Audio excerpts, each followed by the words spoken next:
Yes, my dear students, myself Nusrullah, your physics teacher. Yes, my dear students, इस lecture में हम basically types of physical quantities के बारे में पढ़ेंगे। यानी इस लेक्चर में हम टाइप्स ऑफ फिजिकल क्वांटिटीज के बारे में पढ़ेंगे, जिसमें हम फिजिकल क्वांटिटीज को हम डिफरेंट टाइप्स में तकसीम करेंगे। उस जो टाइप्स बनती है वो किस बुनियाद पे हम बनाते हैं। यानी इस लेक्चर में हम टाइप्स ऑफ फिजिकल क्वांटिटीज के बारे में डिस्कस करेंगे, जिस पे हम दो बेस बनाएंगे। यानी यहां पर फिजिकल क्वांटिटीज को हम दो बेसिस की बुनियाद पे हम इसको डिफरेंट कैटेगरीज डिफरेंट टाइम में तकसीम करते हैं। Before going to start the lecture, I just want to say one sentence to you that hard work is the key of success. Hard work is the key of success.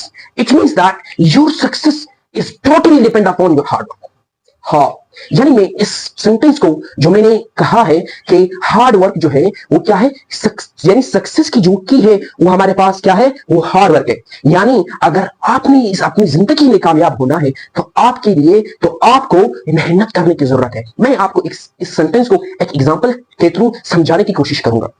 Late करें I have a lock, यानी मेरे पास एक lock है। इस lock को खोलने के लिए, ओपन करने के लिए आपके पास एक स्पेसिफिक की होना चाहिए। यानी इस लॉक को खोलने के लिए आपको एक स्पेसिफिक की का होना लाजमी है। आप इस लॉक को खोलने के लिए दूसरी जो की है वो इस्तेमाल नहीं कर सकते। इसी तरह सक्सेस को आपने किसके साथ कंपेयर करना है, with lock, and your hard work is should be compared with a की। अब ये एक आपके पास क्या है, सक्सेस है, और ये आपके पास क्या है, हार्ड वर्क। यानी इस सक्सेस की जो हमारे पास कामयाबी है, इसको खोलने के लिए, कामयाब होने के लिए आपके पास हार्ड वर्क का होना लाजमी है। यानी अगर आपने अपनी जिंदगी में कामयाब होना है तो आपको मेहनत करना पड़ता है। यानी जिंदगी में कोई ऐसी फील्ड नहीं है, कोई ऐसी शोबा नहीं है इस पूरी दुनिया में जिसमें आप बगैर मेहनत के कामयाब हो सके। हाँ, there is a possibility, there is a different possibility जिसमें आप बगैर मेहनत के आप कामयाब हो सकते हैं, लेकिन उसका नतीजा फिर बुरा होगा, जिसमें आप अंधे होंगे और ये आपको कुछ समझ नहीं आ रहा होगा। सो इस पूरी जिंदगी में अगर आपने कामयाब होना है तो आपको क्या करना चाहिए, आपको हार्ड वर्क करना चाहिए। सो आपको अपनी जिंदगी में मेहनत करने की जरूरत है। अगर आपने अपनी फील्ड में कामयाब होना है, अगर आपने कुछ सीखना है, अगर आपने कुछ पढ़ाने की घर से बैठे हुए हो तो आपको पढ़ने की घर से नहीं बैठना चाहिए, आपको कुछ सीखने की घर से बैठना चाहिए। सीखना यानी there is a clear difference between a learner and reader. यानी एक लर्नर और रीडर के दरमियान बहुत बड़ा डिफरेंस होता है। रीडर जो होता है वो रीडर सिर्फ पढ़ने की घर से बैठा रहता है, लेकिन एक लर्नर जो होता है वो पढ़ने की घर से भी बैठा रहता है, और उस जो पढ़ रहा है उसकी सीखने यानी उसमें सीखने की एबिलिटी होती है। आपको मेहनत करनी चाहिए अपनी फील्ड में। Let's start the lecture. इस लेक्चर में हम टाइप्स ऑफ फिजिकल क्वांटिटीज के बारे में पढ़ेंगे, जिसमें हम फिजिकल क्वांटिटीज को दो बेसिस की बुनियाद पे दो अक़साम में तकसीम करते हैं। यानी on the basis of directions we classify the physical quantities in two types. यानी डायरेक्शन की बुनियाद पे हम फिजिकल क्वांटिटीज को दो टाइप में तकसीम करते हैं, एक है स्केलर क्वांटिटी, एक है वेक्टर क्वांटिटी।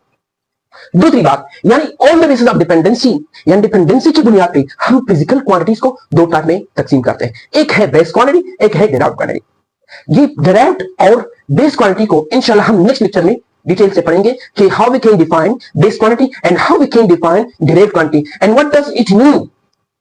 यानी डिराइव्ड क्वांटिटी का मतलब क्या है, ये क्यों ये नाम दिया गया है। इसी तरह हम इस लेक्चर में हम स्केलर और वेक्टर क्वांटिटी को यहां पर डिटेल से पढ़ेंगे। स्केलर क्वांटिटी क्या होता है, यहां पर कुछ वर्ड्स में लिखे हैं, और इस वर्ड्स को कंप्लीटली लिखने के लिए मेरे पास जगह नहीं था, तो यहां पर मैंने सिर्फ उनकी वर्ड्स की पहले जो वर्ड्स होती है, पहले जो अल्फाज होती हैं, उसको मैंने क्या किया है, यहां पे लिखा। और यहां पर एम जो होता है ये किस चीज को शो कर रहा है, मैग्नीट्यूड को शो कर रहा है। मैग्नीट्यूड को शो कर रहा है। इसी तरह यू जो है वो यूनिट को शो कर रहा है। ये आपने इस तरह नहीं लिखना है, किसी भी एग्जाम में आपने पूरा लिखना है। मैं आपको समझाने की खातिर चीज कर रहा हूं। तो यहां पर डी जो है ये डायरेक्शन को शो कर रहा है। अब मैं स्केलर क्वांटिटी और वेक्टर क्वांटिटी के दरमियान डिफरेंस बताऊंगा कि स्केलर क्वांटिटीज क्या है और वेक्टर क्वांटिटीज क्या है। इसकी डिफिनेशन, इस दोनों की डिफिनेशन मैंने यहां पे लिखा हुआ, और इसको इंशाल्लाह मैं आपको एग्जांपल के थ्रू समझाऊंगा कि स्केलर क्वांटिटीज क्या होती हैं और वेक्टर क्वांटिटीज क्या होती हैं। डायरेक्शन की बुनियाद पे हमने फिजिकल क्वांटिटीज को हमने दो टाइप में तकसीम की है, एक स्केलर क्वांटिटी, एक है वेक्टर क्वांटिटी। स्केलर क्वांटिटीज वो क्वांटिटीज होती है जिसको कंप्लीटली एक्सप्लेन करने के लिए आपके पास दो चीजों की जरूरत होती है, एक है मैग्नीट्यूड और एक है यूनिट। यानी scalar quantities are those quantity which are completely explained by magnitude and unit only. There is no requirement of the direction, यानी डायरेक्शन को एक्सप्लेन करने के लिए आपके पास स्केलर क्वांटिटीज की जरूरत नहीं है। इसी तरह वेक्टर क्वांटिटीज वो क्वांटिटीज होती है जिसको एक्सप्लेन करने के लिए आपके पास मैग्नीट्यूड, यूनिट और डायरेक्शन तीनों का होना लाजमी है। यानी with out directions you can not explain vector quantity, यानी आप डायरेक्शन के बगैर वेक्टर क्वांटिटी को एक्सप्लेन नहीं कर सकते, एक्सप्लेन नहीं कर सकते। यहां पर डायरेक्शन का जिक्र करना मस्ट है कि किस तरह एक क्वांटिटीज की मोशन है, डायरेक्शन क्या है। इसी तरह डिपेंडेंसी की बुनियाद पे, यानी डिपेंडेंसी की बुनियाद पे हमने फिजिकल क्वांटिटीज को दो और क्लास में तकसीम किया है। वो है एक बेस क्वांटिटी, एक है डेरिवेटिव क्वांटिटी। इस बेस क्वांटिटी को आपने इस बेस क्वांटिटी के सामने यहां पर फंडामेंटल क्वांटिटी लिखना है कि बेस क्वांटिटी को हम फंडामेंटल क्वांटिटीज भी कहते हैं। और इसी तरह डेरिवेटिव क्वांटिटी जो है, इसको डायरेक्ट क्वांटिटी होता क्या है, सबसे पहले मैं बताना चाहता हूं। डायरेक्ट क्वांटिटी एक ऐसी क्वांटिटी है जो कि इस बेस क्वांटिटी जो हमारे पास है 7 बेस क्वांटिटी है, उसकी मल्टीप्लिकेशन या डिवीजन की वजह से हमारे पास डायरेक्ट क्वांटिटी बनती है। यानी दो या दो से ज्यादा बेस क्वांटिटी की मल्टीप्लिकेशन या डिवीजन की वजह से हमारे पास डायरेक्ट क्वांटिटी बनती है। यहां पर इससे पिछले लेक्चर में मैंने आप लोगों को 3 चीजें बताया कि कुछ ऐसी फिजिकल क्वांटिटीज, यहां पर पीक्यू किस चीज को शो कर रहा है, ये चीज याद रखना है। पीक्यू जो है हमारे पास किस चीज को शो कर रहा है, फिजिकल क्वांटिटीज को शो कर रहा है। यहां पर देखिए, यहां पर पीक्यू जो है तीनों में पीक्यू फिजिकल क्वांटिटीज को शो कर रहा है, यहां पर भी पीक्यू किस चीज को शो कर रहा है। एंड मेरे पास स्पेस न होने की वजह से मैं यहां पर शॉर्ट एब्रिविएशन लिख रहा हूं। ये शॉर्ट एब्रिविएशन आपने ड्यूरिंग एग्जाम इस्तेमाल नहीं करना है, इससे आपके नंबर कट जाते हैं। यहां पर फिजिकल क्वांटिटीज, कुछ ऐसी फिजिकल क्वांटिटीज है जिसको कंप्लीटली एक्सप्लेन करने के लिए आपके पास सिर्फ और सिर्फ मैग्नीट्यूड की जरूरत होती है। इसका एग्जांपल मैं आपको बताऊंगा। इसी तरह कुछ ऐसी फिजिकल क्वांटिटीज है, दूसरी की बात नहीं कर रहा हूं, कुछ ऐसी फिजिकल क्वांटिटीज है जिसको कंप्लीटली एक्सप्लेन करने के लिए आपके पास मैग्नीट्यूड और यूनिट की जरूरत होती है। और तीसरी ऐसी फिजिकल क्वांटिटीज हमारे पास मौजूद होती है जिसको कंप्लीटली एक्सप्लेन करने के लिए आपके पास मैग्नीट्यूड, यूनिट और डायरेक्शन तीनों की जरूरत होती है। इस तरह मैं इसकी पहले के बारे में बताऊंगा, यानी कुछ ऐसी फिजिकल क्वांटिटीज जिसको कंप्लीटली एक्सप्लेन करने के लिए आपके पास सिर्फ और सिर्फ मैग्नीट्यूड की जरूरत होती है, ऐसी फिजिकल क्वांटिटीज भी हमारे पास मौजूद होती है।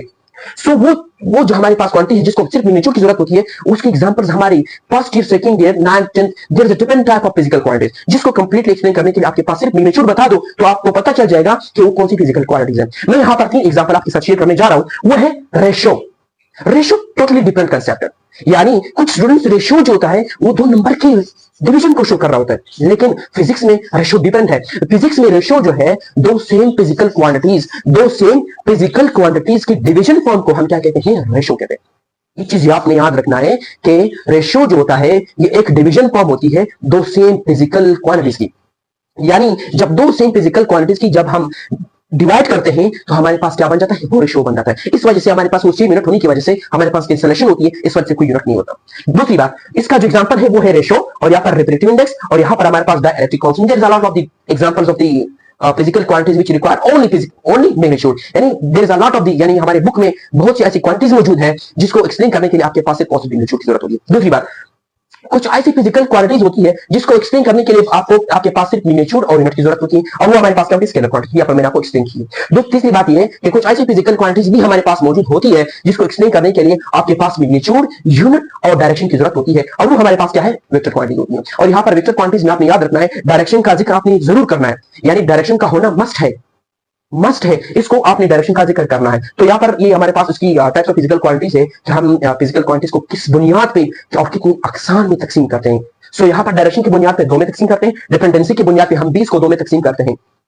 सो अब हम अब इस साइड पे, इस बोर्ड के इस साइड पे हम किस चीज के बारे में पढ़ेंगे, स्केलर और वेक्टर क्वांटिटीज के बारे में पढ़ेंगे कि हम स्केलर क्वांटिटीज को किस तरह डिफाइन कर सकते हैं, और ये हमारे पास उसकी एग्जांपल क्या होगी। और इंशाल्लाह नेक्स्ट लेक्चर में हम बेस और डेरिवेटिव क्वांटिटीज के बारे में डीप से पढ़ेंगे, और आपको इंशाल्लाह ये कांसेप्ट टोटली समझ आ जाएगा कि what the difference between base quantity and derivative quantity, and इस डेरिवेटिव क्वांटिटी को ये नाम क्यों दिया गया है, इंशाल्लाह ये भी मैं आपको बताऊंगा। So let's start to differentiate between scalar quantities and vector quantity, यानी अब हम स्केलर और वेक्टर क्वांटिटीज के दरमियान डिफरेंस पढ़ेंगे। सो मैं यहाँ पर ये बात आप याद रखनी है कि स्केलर क्वांटिटी वो क्वांटिटी जिसको मैग्नीट्यूड और यूनिट की जरूरत होती है। सो यहाँ पर आपको डेफिनेशन को बनाने के लिए, किसी भी टर्म को डिफाइन करने के लिए आपको टुटकी की जरूरत होती है, और वो टुटका मैंने आपको दी है। वो क्या है कि स्केलर क्वांटिटीज को सिर्फ मैग्नीट्यूड और यूनिट की जरूरत होती है। So those physical quantity which are completely describe और एक्सप्लेन बाय मैग्नीट्यूड, यहाँ पर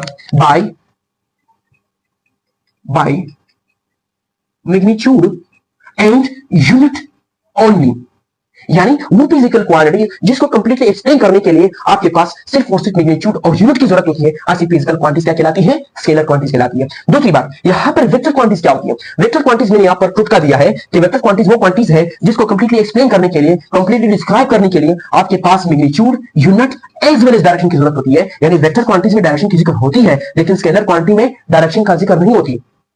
So those physical quantity which are completely described by magnitude, unit, as well as direction, as well as direction. यानी vector quantities वो quantities होती है जिसको completely explain करने के लिए आपके पास तीन चीजों की जरूरत होती है। यानी वेक्टर क्वांटिटीज वो क्वांटिटीज होती है जिसको कंप्लीटली एक्सप्लेन करने के लिए आपके पास मैग्नीट्यूड, यूनिट और डायरेक्शन की जरूरत होती है। सो इस एक बात इसमें इस डिफिनेशन में किसी भी यानी वेक्टर और स्केलर क्वांटिटी को डिफाइन करने के लिए आपने एक चीज याद रखनी है कि स्केलर क्वांटिटीज में हम डायरेक्शन का जिक्र नहीं करते और यहां पर वेक्टर क्वांटिटी में हम डायरेक्शन का जिक्र करते हैं। यानी without direction we can not define vector quantity और with direction we can not define a scalar quantity. यानी स्केलर क्वांटिटी को डायरेक्शन, अगर हम डायरेक्शन का जिक्र करें तो ये टोटली ये हमारे पास रॉन्ग डिफिनेशन होगी। अगर हम वेक्टर क्वांटिटी में डायरेक्शन का जिक्र ना करें तो ये हमारे पास इसकी रॉन्ग डेफिनेशन होगी। ये चीज आपने याद रखनी है। अब हम स्केलर क्वांटिटीज के एग्जांपल के बारे में पढ़ेंगे और यहां पर मैंने आपके पास 10 एग्जांपल्स लिखे हैं और वो मैं बताऊंगा, ये भी बताऊंगा कि इस फिजिकल क्वांटिटीज को हम किस चीज में मेजर करते हैं। तो ये हमारे पास, पहले मैं इसके नाम बताऊंगा। सो हमारे पास मास है, टाइम है, टेंपरेचर है, वॉल्यूम है, पावर है, डेंसिटी है, एनर्जी है, वोल्टेज है, प्रेशर है, फ्रीक्वेंसी है। ये जो 10 एग्जांपल मैंने लिखी है ये हमारे पास सारे स्केलर क्वांटिटीज है। यानी वो फिजिकल क्वांटिटीज है जिसको कंप्लीटली एक्सप्लेन करने के लिए आपके पास सिर्फ मैग्नीट्यूड और यूनिट की जरूरत होती है। मैं जो यहां पर उसकी मेजरिंग यूनिट लिखूंगा कि आप किस इस फिजिकल क्वांटिटीज को कौन सी यूनिट में मेजर करते हैं, वो मैं कौन सी यूनिट यूज करूंगा? बेस यूनिट यूज करूंगा, कि हमारे पास बेस यूनिट यूज करूंगा। इसमें मास को हम किस चीज में मेजर करते हैं? केजी में मेजर करते हैं। इसी तरह टाइम को हम सेकंड में मेजर करते हैं। इसी तरह टेंपरेचर को केल्विन में मेजर करते हैं। वॉल्यूम हमारे पास मीटर क्यूब होता है, और पावर का हमारे पास क्या है? वॉट है। इसी तरह डेंसिटी का जो फार्मूला मेजरिंग हमारे पास यूनिट है वो है केजी पर मीटर क्यूब। डेंसिटी यानी किसी भी यूनिट को निकालने के लिए आपके पास फार्मूला का याद होना लाजिमी है। यहां पर डेंसिटी का जो फार्मूला है वो मैं आपको बताऊंगा। Density is equal to mass per unit volume. अब मास का जो यूनिट है वो हमारे पास क्या है? केजी है, और यानी वॉल्यूम का यूनिट हमारे पास क्या है? वॉल्यूम का मीटर क्यूब है। अब यहां पर ये +3 है, जब ये इस तरफ यहां पर आ जाएंगे तो ये हमारे पास क्या? माइनस बन जाएंगे। इसी वजह से इसका केजी मीटर पर क्यूब है। एनर्जी का हमारे पास यूनिट क्या है? जॉल है, और वोल्टेज का हमारे पास क्या है? वोल्ट है, और इसी तरह प्रेशर का हमारे पास क्या है? पास्कल है, और फ्रीक्वेंसी का हमारे पास क्या है? हर्ट्ज है। यानी ये वो फिजिकल क्वांटिटीज है जिसको एक्सप्लेन करने के लिए आपके पास एक यूनिट बता दो और इस यूनिट के साथ आप मैग्नीट्यूड लगा दो तो कंप्लीटली एक्सप्लेन हो जाता है। किस तरह? मैं कहता हूं 4 केजी जो हमारे पास ये चीनी है। इसी तरह मैं कहता हूं 2 सेकेंड, 3 सेकेंड। इसी तरह मैं कहता हूं 2 केल्विन, 3 केल्विन। इसी तरह मैं कहता हूं 1 मीटर क्यूब, 3 मीटर क्यूब। इसी तरह मैं कहता हूं 2 वॉट, 3 वॉट, 4 वॉट। डेंसिटी को मैं क्या कहता हूं? 1 केजी पर मीटर क्यूब। डायरेक्शन को बताने की जरूरत ही नहीं है। अगर मैं कहता हूं 2 केजी शुगर, तो आप कहते आप टोटली आपको समझ आ जाता है कि यह हमारे पास चीनी मांग रहा है। कितना मांग रहा है? 2 केजी मांग रहा है। सो यहाँ पर जो 2 है वो मैग्नीट्यूड है और केजी हमारे पास यूनिट है। अब हम वेक्टर क्वांटिटीज के एग्जांपल के बारे में पढ़ेंगे। यहाँ पर स्केलर क्वांटिटीज में आप डिस्टेंस भी हमारे पास ऐड कर सकते हैं और इसी तरह स्पीड भी ऐड कर सकते हैं। अब वेक्टर क्वांटिटीज मैंने क्या बताया था कि वेक्टर क्वांटिटीज ऐसी क्वांटिटीज होती है जिसको कंप्लीटली एक्सप्लेन करने के लिए आपके पास मैग्नीट्यूड, यूनिट और डायरेक्शन की जरूरत होती है। यानी विदाउट डायरेक्शन आप वेक्टर क्वांटिटी को एक्सप्लेन नहीं कर सकते, यानी वेक्टर क्वांटिटीज को एक्सप्लेन नहीं कर सकते। इसी तरह अब हम इसको एग्जांपल के थ्रू समझेंगे। अब एग्जांपल को स्टार्ट करने से पहले मैं आपको वेक्टर क्वांटिटीज की हमारे पास रिप्रेजेंटेशन बताऊंगा कि अगर हमने किसी भी फिजिकल क्वांटिटीज यानी वेक्टर क्वांटिटी को डिटरमाइन करना है, पहचानना है, तो उसकी पहचान क्या होगी, रिप्रेजेंटेशन क्या होगी, आइडेंटिफिकेशन क्या होगी, उसको समझेंगे। सो किसी भी वेक्टर क्वांटिटीज को डिटरमाइन करने के लिए आपके पास क्या होना चाहिए? एरो साइन होना चाहिए। यानी वेक्टर क्वांटिटीज को हम किस चीज से रिप्रेजेंट करते हैं? एक एरो साइन से। इस तरह एरो साइन जिसको मैंने रेड से बनाया है, रेड इस तरह बनाया है, ये हमारे पास क्या? एरो है। अब एरो में 2 चीजें होती है, यानी एरो के 2 पार्ट होते हैं। वो हमारे पास 2 पार्ट क्या होते हैं? एक हेड होता है, एक टेल होता है, और हेड का अलग काम है और टेल का हमारे पास अलग काम है। यहां पर जो इस एरो में है हमारे पास जो हेड है, यानी ये हेड है, क्या है ये जो, एक मिनट,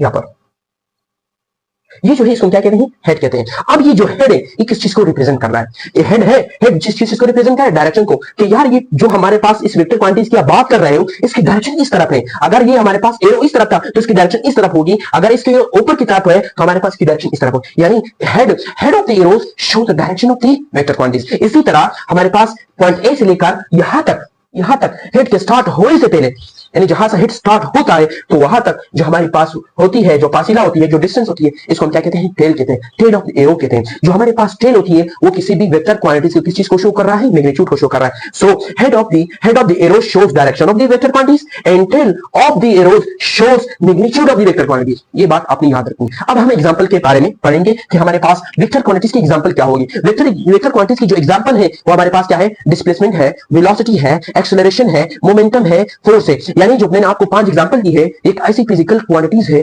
जिसको एक्सप्लेन करने के लिए आपके पास डायरेक्शन का होना लाजमी है। अगर मैं कहता हूं मैं फोर्स लगा रहा हूं तो आप कहोगे कि किस तरफ लगा रहे हो।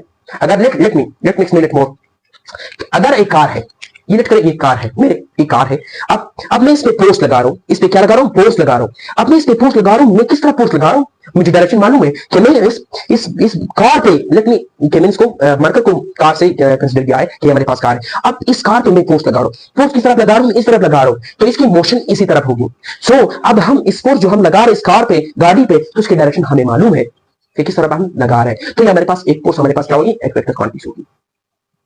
तो ये था आज का हमारे लेक्चर जिसमें बेसिकली हमने टाइप्स ऑफ फिजिकल क्वांटिटीज के बारे में पढ़ा और इसकी डिवीजन डिफरेंट बेसिस पे पढ़ा कि हमारे पास फिजिकल क्वांटिटीज को हम कितने टाइप्स में तकसीम कर सकते हैं।